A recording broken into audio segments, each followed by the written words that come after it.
In 1969, General Motors built a car so powerful that its own engineers refused to put the real horsepower number on the window sticker. The insurance industry was already in open war with Detroit. Federal regulators were watching every press release.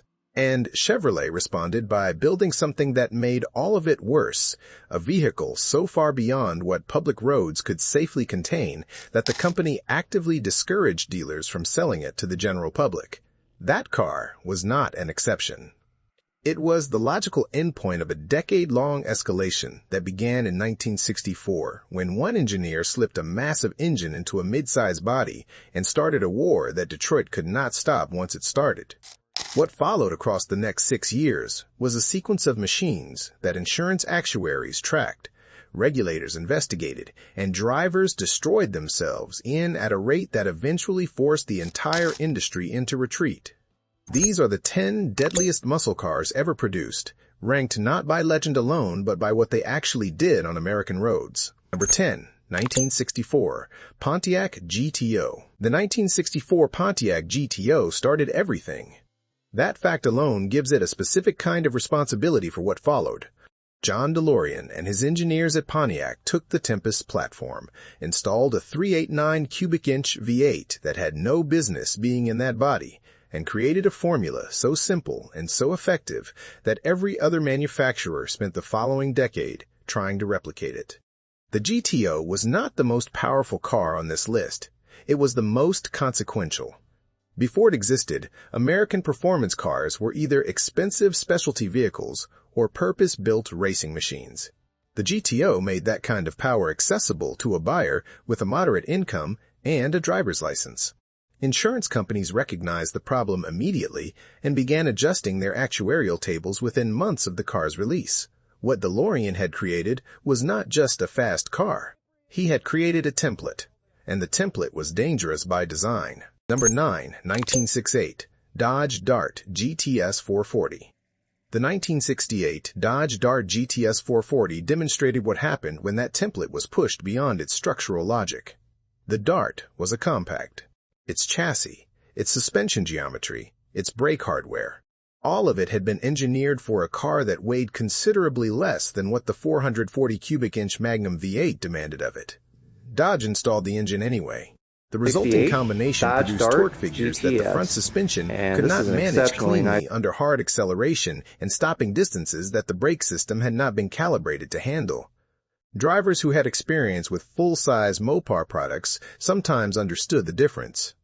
Drivers who bought the Dart GTS expecting compact car handling with big block power frequently discovered the gap between those two expectations at the worst possible moment. The car's rarity today, very few were built and fewer survive, reflects both its brief production window and the rate at which examples were damaged or destroyed during the years they were actively driven. Number 8, 1969, Plymouth Roadrunner 440 6-pack. The 1969 Plymouth Roadrunner 440 6-pack brought factory drag racing capability to a price point that made it genuinely accessible. 3 two-barrel carburetors on a 440 cubic inch engine produced output that Plymouth's official ratings significantly understated. The Roadrunner had been designed as a stripped, functional performance car, minimal interior, focused purpose, low base price. The 440 6-pack version delivered quarter-mile performance that professional drag racers respected while wearing a body that communicated nothing, threatening to the insurance adjusters who were actively trying to price these cars off the road. Plymouth's strategy was deliberate. Keep the exterior modest. Keep the price accessible. Put the capability in the drivetrain. The gap between the car's appearance and its actual performance created exactly the kind of situation that produced accidents, drivers who did not fully understand what they had purchased until the moment the throttle was fully open. Number 7, 1969, Ford Mustang Boss 429. The 1969 Ford Mustang Boss 429 was a homologation exercise that produced one of the most technically demanding street cars of the entire muscle car era. Ford needed the 429 cubic inch engine approved for NASCAR competition, which required installing it in a minimum number of production vehicles. The engine itself had been developed for superspeedway racing, It produced power at high RPM in a way that street engines did not, which meant that the Boss 429 rewarded drivers who understood how to use a performance power plant and punished those who did not. The installation required moving the front suspension outward to accommodate the engine's width, which altered the car's handling geometry in ways that the standard Mustang chassis had not been designed to manage. Carcraft, the Michigan specialty builder contracted to perform the conversions, produced approximately 859 units for the model year.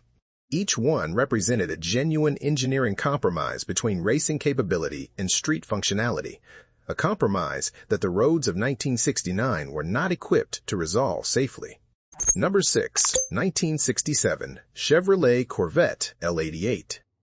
The 1967 Chevrolet Corvette L88 was the most honest car on this list in one specific sense. Chevrolet made every possible effort to prevent ordinary buyers from purchasing it. The L88 option was priced at a significant premium. It required deleting the heater. It demanded premium fuel that most gas stations did not carry.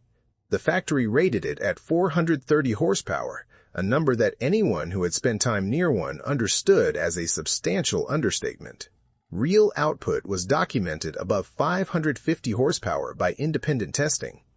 Chevrolet's sales staff were instructed to explain all of these compromises in detail to any customer who expressed interest. The discouragement was genuine. And still, buyers ordered it. The L88 Corvette at speed was a machine that demanded a level of physical commitment and mechanical sympathy that its era's driver training infrastructure had no mechanism to develop. The cars that survive in documented condition today represent some of the highest Corvette valuations in the collector market, precisely because so few were built and fewer still avoided the consequences of their own capability. Number 5. 1970 Buick GSX Stage. The 1970 Buick GSX Stage 1 arrived at the peak of the muscle car era, carrying credentials that its conservative brand identity had never suggested were possible. Buick was not Chevrolet. It was not Pontiac. Its buyers were associated with comfort and refinement rather than quarter-mile timers. The GSX Stage 1 contradicted every assumption that brand association created.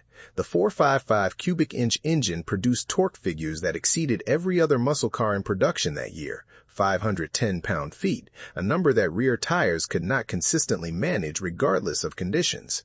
Insurance companies flagged it immediately. Several major carriers refused to write policies for drivers under 30 regardless of driving record. Buick produced only 678 GSX units in Stage 1 specification for 1970. The rarity was not entirely the result of limited production ambition. It was partly the result of a market that had been priced and pressured away from buying what Buick had built. Surviving examples now trade at figures that would have been unthinkable when new. Number 4. 1970 Plymouth Hemi Cuda Convertible. The 1970 Plymouth Hemi Cuda convertible represents the most extreme intersection of rarity and danger the muscle car era produced in a single model. Plymouth built 14 Hemi Cuda convertibles for 1970. 14. The 426 Hemi produced output that Chrysler officially rated at 425 horsepower, a figure the industry understood as conservative by a meaningful margin. Installing that engine in a convertible eliminated the structural rigidity a fixed roof provided, which meant the body flexed under hard acceleration in ways that affected handling precision at exactly the moments precision mattered most. The 14 convertibles built that year now represent the single most valuable muscle car category in the collector market. Documented examples have sold above $3 million. The danger that made them difficult to insure in 1970 is inseparable from the rarity that makes them irreplaceable today. Number 3. 1970 Chevrolet Chevelle SS 454 LS6. The 1970 Chevrolet Chevelle SS 454 LS6 is the car that most serious muscle car historians identify as the peak of the factory performance era. The LS6 engine produced 450 horsepower by official rating. Independent testing placed actual output consistently above that figure. Consumer Reports published stopping distance figures that were alarming for a vehicle available through standard Chevrolet dealerships. The braking hardware, tire technology, and suspension calibration of 1970 had not kept pace with what the LS6 demanded of them. General Motors' internal 400 horsepower limit on intermediate platforms had been lifted specifically to allow this car to exist. It existed for one model year. By 1971, insurance pressure, emissions regulation, and corporate policy had made it impossible to repeat. Clean LS6 documentation now pushes collector valuations above $500,000 for the finest examples. Number 2, 1969. Chevrolet Camaro ZL1. The 1969 Chevrolet Camaro ZL1 was the most expensive and most deliberately impractical car General Motors produced during the entire muscle car era. The all-aluminum 427 cubic-inch engine had been developed for Can-Am racing.